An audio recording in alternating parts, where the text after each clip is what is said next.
You may be a business owner, you may be a manager, you may be a salesperson, or even a technician trying to figure out ways to generate your own leads, to get out there and sell items, products, and services when it's busy and when it's not busy. So what are they and what can you do? This is a fantastic question. I'm Scott Sylvan Bell, coming to you live for HVAC technician sales secrets on a perfect day to talk about sales and business, and a fantastic day to talk about you. I'm coming to you live from the Delta. This video is powered by sellingtechnicians.com. So when you take a look at your growth of your career, your business, and the opportunities, there's only so many buckets that you can choose from. There's only so many activities that you could do for lead generation. And I've made a list of 7, pretty much the 7 top ways that you can attract and acquire leads. And some of these are going to be paid. Some of them are going to be free. Now, here's the thing. Whether you own a business or not, some of these may or may not apply to you, or you may be able to get permission from your owner or from your business group or from your founders to say, hey, could I do this? So one of the biggest ways that people acquire clients right now is direct mail. Now, direct mail means that something goes to a mailbox. So a mailbox is going to get a couple of things. 1, it could get a postcard. 2, it could get a letter.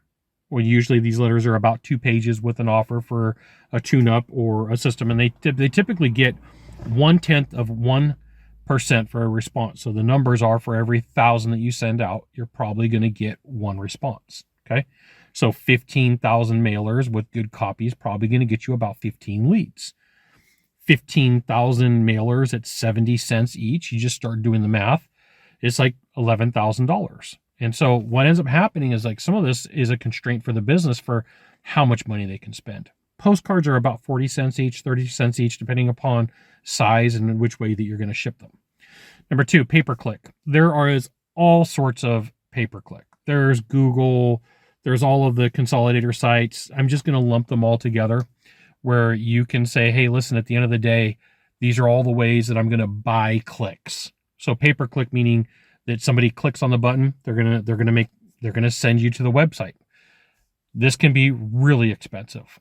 So I know that during the summertime, sometimes Google clicks can start at like $400 to $800, $1,200, $1,500 per click, right? So like that, $800. Whether that person does business with you or not, or calls you back or not, they clicked on that. That was $800. Like, it's like going to Vegas and throwing money on the table and spinning the wheel. Okay. So pay-per-click can be rather expensive, but it can be fast. Radio. This is number 3. Radio, television, and over-the-top ads. Like, what are these things? Well, you know what radio is. You've been listening to it your entire life, or you've been paying attention to YouTube.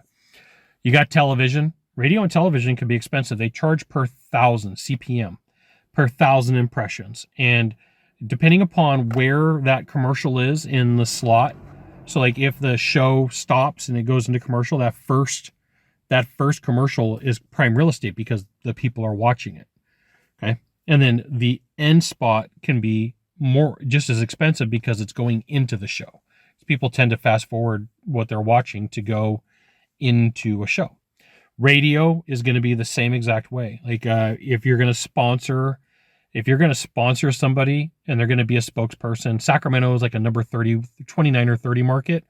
You're probably like at 10 grand a month plus ad spend.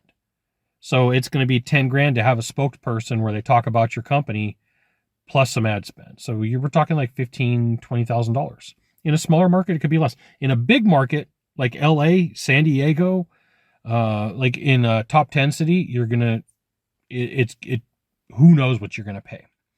And then you have things like over-the-top ads. And like, Scott, I never heard of OTT. Over-the-top ads are like Roku. And if you're watching Amazon and they've got a non-skippable ad, that's what's considered over-the-top. And over-the-top ads can be pretty inexpensive.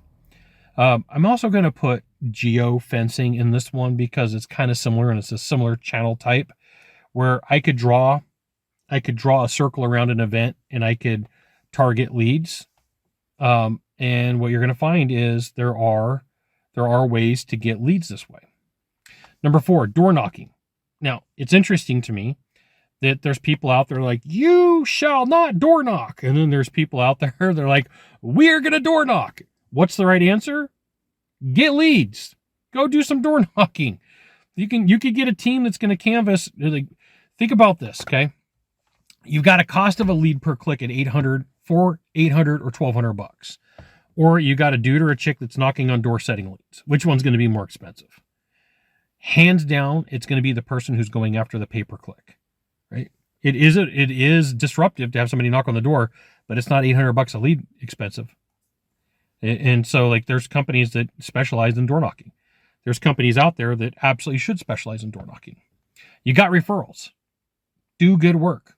Go back to your clients. Ask for referrals, right? Like, whether you own a company or not, you should be going back to your sales call to ask for referrals. Number 6, you got social media. You got the Facebook. You've got the Instagram. You've got Reddit. You've got a million places where you can YouTube. There's a million places that are social media now. Like, it's fragmented. So pick any one of those channels. You can literally grab a cell phone and create content. No harm, no foul. Put it up. If it's you as a technician, you can get video of you taping, fixing equipment, or doing an install. I don't know. Every company is different. Like, don't come to me and say, Scott, you got me in trouble. You told me that I should be creating content, and I did it at work, and we have a policy. I'm like, check your policy. Can you do that? What does that include? Number 7, you got contests. Contests you can do for, like, oldest furnace of the season. You could do oldest air conditioner of the season. I've seen companies do canned food drives. There's a million different contests that you could put together. The sky's the freaking limit. I'm going to give you a bonus number 8, which is email and text message. But you have to be careful for all of these because there's rules and regulations afoot. So, like, they've got this thing in Texas that says if you send a text message and you're not registered and you don't have a surety bond, it's like a $5,000 fine per text. It costs like $400 to register, or you get fined like $5,000 per text message. So the reason I bring all this up is a company, an individual has to figure out, like, how am I going to spend my money that's allocated? At the end of the day, you could spend all the money you got to try to spend it on marketing. I was in a room where a guy overspent by $1 million a year by saying, I just want to buy everything. And even the Google rep was like, that's a bad idea. And the guy said, I still want to buy everything. And he overspent by $1 million. $1 million. Yeah. So be aware. You got a lot of opportunities out there, a lot of things that you could do. It doesn't mean you have to. You got 1 of 3 things to do from here. Just 1 of 3. Find the subscribe button, click on it, and every time I send out a video, you'll get an update. 2, hit follow. 3, share this video with a friend. We'll see you soon. Thanks for watching.